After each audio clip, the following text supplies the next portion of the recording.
Welcome back into the world of the apostolate for family consecration, and welcome back to this particular forum in which we are examining our Holy Fathers, the theology of the body. And lest you might think from this title that we're just doing some abstractions, or that our Holy Father is, bear in mind that here he is looking at man who is in his very embodiment a being that is endowed with the power of procreation, the power to reproduce himself, to participate in that original creation by which he himself was brought into creation by God's own benevolence. When God gave him the gift of life, he gave him also the power to, in himself, bestow the gift of life. And again, through the complementarity of the male and the female. And it is this that our Holy Father is examining in the theology of the body, and which we will look at again in this half hour. And what is beautiful here is that we will be seeing this not through some laboratory or through some expert or some technical examination, but from the holistic, communal, nuptial bond that is from the very marriage that God himself intended in this male-female communion, which is a reflection of the very being of God himself. And to assist us here in this, we're so fortunate to have Father Andrew Szostek, who at the very time is active in the very department which is there called the Chair of Ethics, in the very Department of Ethics which our Holy Father himself chaired before he was elevated to the papacy. And as I might mention again, Father Szostek is probably the last candidate to receive his doctorate under the direction of our Holy Father before he ascended to the chair of St. Peter. And in addition, we have Dr. Seeley, our staff theologian, to whom we're always indebted for being here, always to oversee our work and our study. I would like to begin by reading, as we had turned to from our previous session, the book of Genesis, reading the second story of creation, which we've called the Yahwist version. May I just mention again for the benefit of our readers, Yahwist means the word used in Hebrew for God, Yahweh. Yahweh, and which means is. Yes, I is. am who is. And the Elohist is Elohim in Hebrew. Which means priest, dominator. Not only the priests. Elohim means but the master, the Lord. The Lord, yes. It's the plural. In the plural. Mm-hmm. So, in reading, I want to just touch upon several selections, because we often encourage each other to pray the Bible, to read it. Well, this is theology. Our Holy Father is praying this Bible and bringing forward what he does in his prayer, his meditation, a theology, that is to say, a philosophical reflection upon the given wisdom of Scripture to bring forward what is the theology of man in his incarnated body. Then he breathed into his nostrils a breath of life, and thus man became a living being. And at another point, he says here that Yahweh God gave the man this admonition: you may eat indeed of all the trees in the garden, nevertheless of the tree of the knowledge of good and evil you are not to eat, for on the day you eat of it you shall most surely die. And then he continues, Yahweh God said, it is not good that the man should be alone. I will make him a helpmate. So from the soil Yahweh God fashioned all the wild beasts and all the birds of heaven. These he brought to the man to see what he would call them. Each one was to bear the name the man would give it. The man gave names to all the cattle, all the birds of heaven, and so on. And no helpmate suitable for man was found for him. So Yahweh God made the man fall into a deep sleep, and while he slept, he took one of his ribs and enclosed it in flesh. Yahweh God built the rib he had taken from the man into a woman and brought her to the man. The man exclaimed, "This at last is bone from my bones and flesh from flesh. This is to be called woman, for this was taken from man." Now, we can say that this whole book is in fact the commentary to these few fragments of the second chapter of the book of Genesis.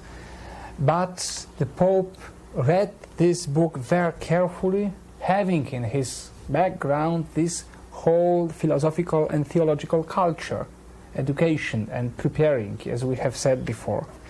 Now, we see from the very beginning, we are not able during this short time just to introduce in all these fantastic mysteries, which are revealed in this text. But let us just start with this.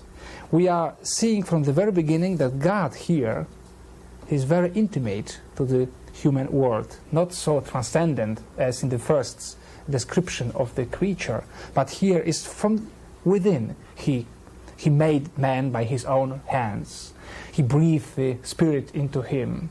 He talked to him. He just put him into the deep sleep and gave back one of his bones, and so on and so forth. So you see how close is God to man. This is the first very important truth which you can see from this text. Now the next one is really important for us, for this matter we are dealing with. Namely,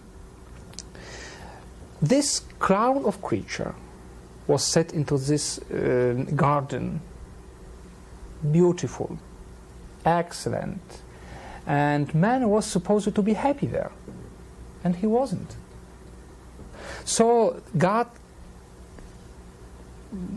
brought to him all creatures in order that they can help him. They couldn't. He was still alone, and he was unhappy being alone. And he was conscious of being alone. That's very important, and the Pope is stressing here that in this very context we see, first of all, the intimacy between God and man. Secondly, the special position of man in this world. Thirdly, that he is, in spite of these connections with all this world, he is alone, and he can recognize his dignity, his higher position, by this, that he couldn't find the help fitting to him. The companion. The companion which will fit to him. So he could recognize his loneliness in the world because of his range, because of his special position in this world. So let's put both of that together. The earlier account of creation, the Elohist, Yes. God is almost exterior to man because he transcends him. Right. But in this account, we have an account where man is aware within his own consciousness of his own act of being created and of his own need for another conscious being to be a partner with him. I say these two accounts are not contradictory. God is both transcendent and immanent. So the first account would be somewhat exterior, Right. and the second one is very interior. As I said at the beginning of our previous section, we cannot describe God in one language. You can just firstly see his transcendence and then pay attention on his intimacy. We are too short to understand God. But anyway, we see how deep is the connection between God and man.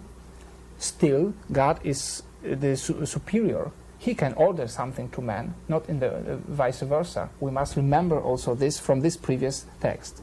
Now, we are coming to the very core of this text. Because man was alone and was not happy while being alone, God gave him whom? Woman. Well, the Pope is stressing that it's not the chronological order, even less, it's not that the man is higher than woman, by no means. It's just a picture. We must remember this, that this is not the theory, the scientific work, but this is a poetry, like, this is a picture in which we have to recognize all these elements. So he had to success, to follow from one point to another.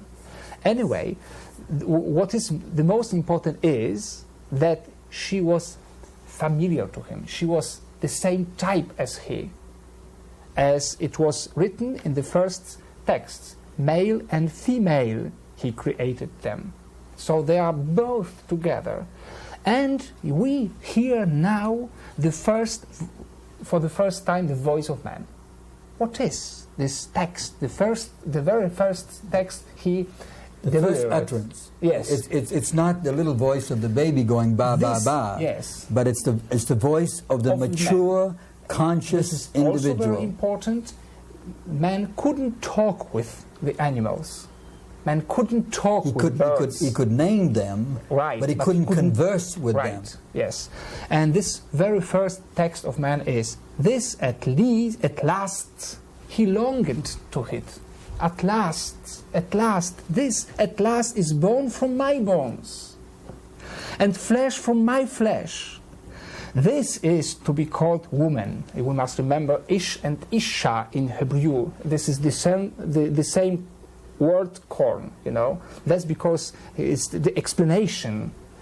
Man and woman, we also have the same corn in English, Ish and Isha, for this was taken from man.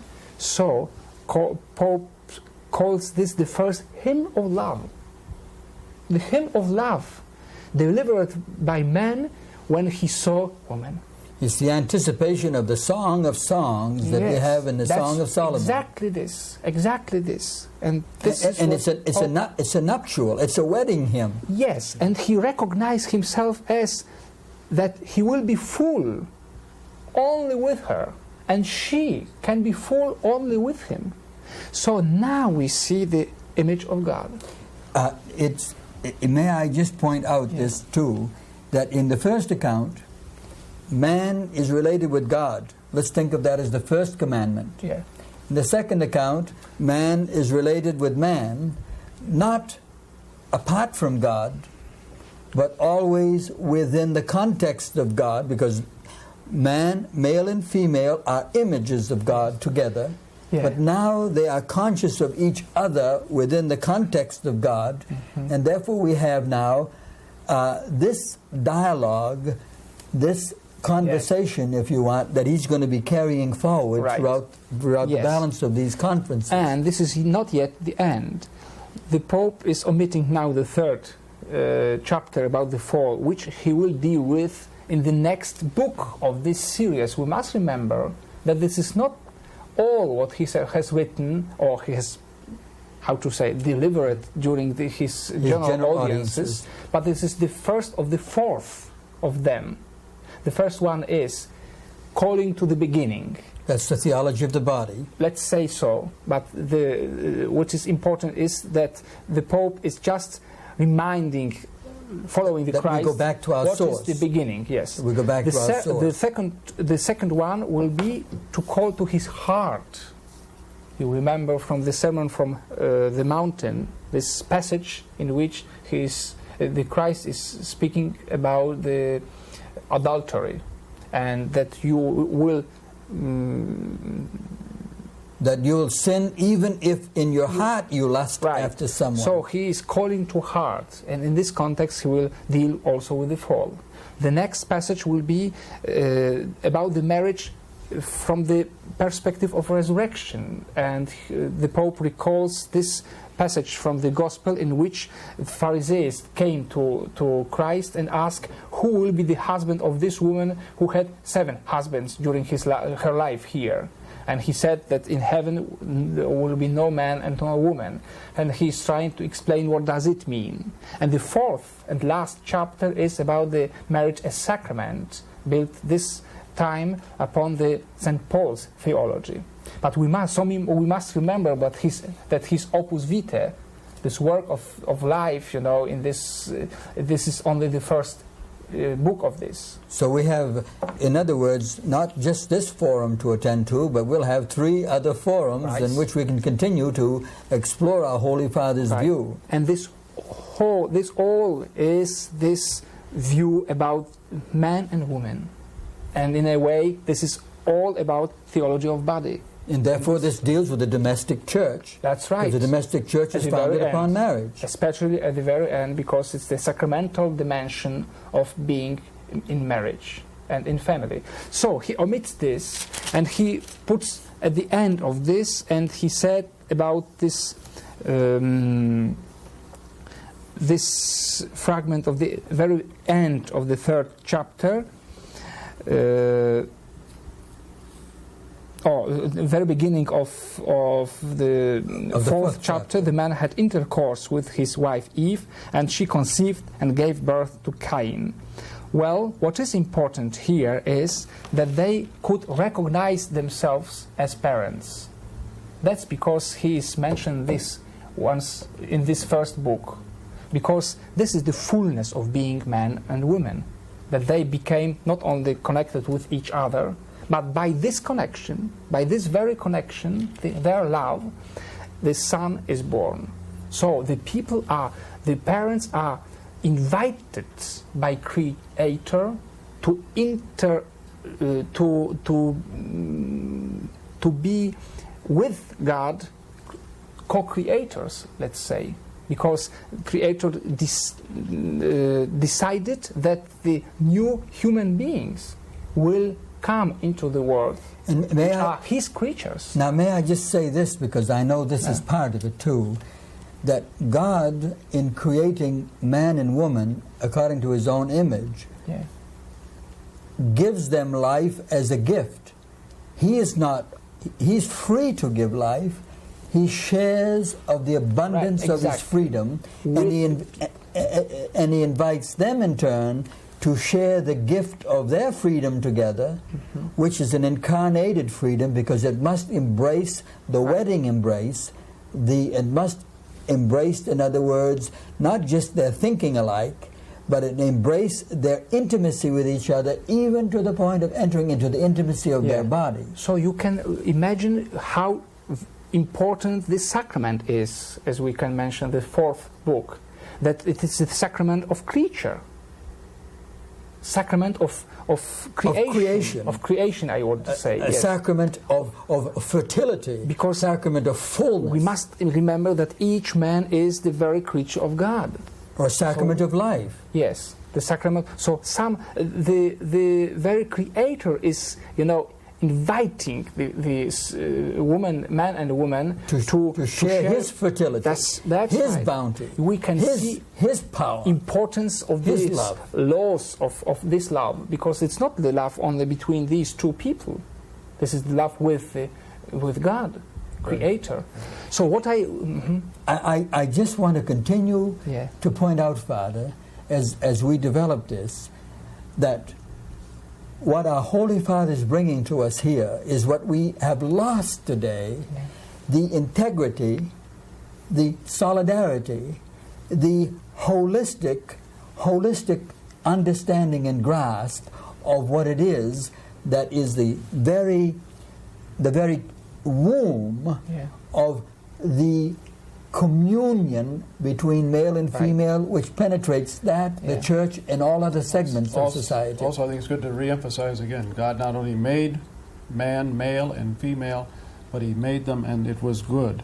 And they were happy together as long as they were in a good relationship with God. With God, right. Yes. And this book is very difficult to read, I must say. It's really difficult.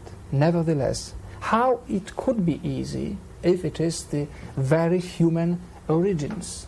How it could be easy if it is the most important mystery of my own?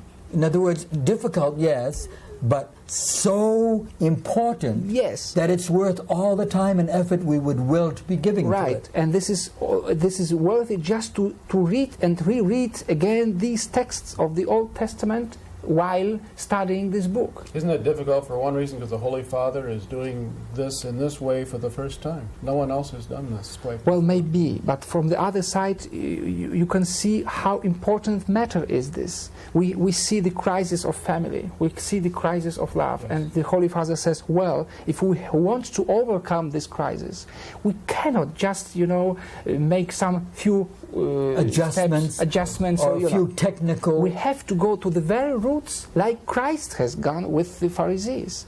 We have to go to the very deep. We've got to have the model of a family that yes. God Himself has given us. And at the same time, the model of man and model of woman, or rather, the model of man and woman as a picture, or the image of God, in which we can recognize ourselves and rebuild what is very important to be human being and to be in good relations with God and the others.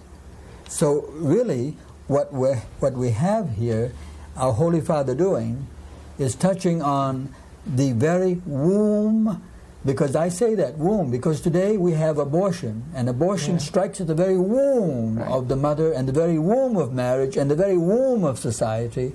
And here He is restoring to us our original God-given right, the right to be fully human in a communion of interpersonal sharing, which at the same time is a communion of richness, of fertility, of life-giving. Not only, therefore, are we able to complete each other through this interpersonal communion, and thereby become more and more like God, and more, therefore, in communion with God, but to even share His power of creativity to bring a unique, new individual into life, which is the wedding of our own embrace. Right. And all of this He's insisting, therefore, is not His little idea, His little, hypothesis that He's trying to conjecture, but the very drama of reality as given to us by God Himself. Father, isn't it true then, is it not implied in what we've been saying, that if our first parents had remained faithful to God, divorce would have been unthinkable? That's right. That's right, because the very nature of love, as we saw here, she is the bone of my bones. She is the flesh of my flesh. So she is so unique with me that if I just want to remind what we have said before, that the nature of love and at the same the nature of the human being is to give myself to the other forever, because I can give just once what I have. When I gave this, it's not mine in a way, It's again the picture, It's not. Well, if you give and take back, you haven't given. That's right. That's what I wanted to say. You've acted like you've given, and of course but it's not a gift. We all know that it's very difficult. That the people are sinful. That they don't know each other so well. That they have some crises. But what the Pope wanted to say is, try to overcome these crises with the help of Christ, because this is the only way to finding yourself in this community. If you will stop before this step, if you will go back and try another time, so you are betraying this person and God in him, and betraying yourself, betraying himself, not overcoming this very step which is so important to your development. Well, also what you're saying and what our Holy Father is presenting to us here is that you can never fail in marriage by being true to marriage, whatever the obstacle, but you'll fail yourself, you'll fail the other, and you will therefore betray the very plenitude of your life if you do not, in your fidelity to marriage, if you do not respect it or regard it as being that which is the most important fulfillment in your life. It can be painful, it can be the cross way, as usually. We must remember that our resurrection is the final stage, let's say the 15th stop of our crossway. It's always so, and so can be so hard. Sometimes it's normal, and in a way it's normal. But if we will not try to overcome this and keep in our fidelity to God and to each other, we will lose ourselves too. We'll become while losing depersonalized. God and the other persons. So in all of this, therefore, our Holy Father is giving us an integral wedding of marriage and family, instead of a parcelized, technical, partial, sectarian position that we get so much today in sex education, for example. I hate to mention it because to me it sounds like a truncated word, sex education. It's like nose education. I'm going to educate you on my nose as though I had only an appendage on my face. So here he's giving us the holistic, the integral, and he's doing it therefore in a way which invites us to meditate along with him, to penetrate into it. And also here is important to know that even though our Holy Father himself is not, as it were, in a married man in a family, the important thing is that he's communing with God, who is saying to us that marriage is the very reflection of my own Trinitarian personhood. Yes. And therefore, in that sense, we must see it above the conflict of male and female, but see it within its most beautiful integrity. Father Szostek, I want to thank you so much. And would that we could just keep you here, not let you go back to Poland, because you bring us life and vitality and amplitude. And I have to, and I want to go back. Because I have so much that's so good work there. But we're so grateful that you take the time to share your knowledge, your learning, and your love for Holy Mother the Church with us, and your love for Mary as the Marian priest. Right. Thank you so much, Father, and thank you again, Dr. Seeley. And so now we're going to take a break. And you have much to meditate upon. Sacred Scripture, our Holy Father's writings, and with the Holy Spirit, you have every assurance of knowing that you'll become more and more filled with the beauty of God and the beauty of life and the beauty of marriage and the beauty of family. Praised be Jesus Christ.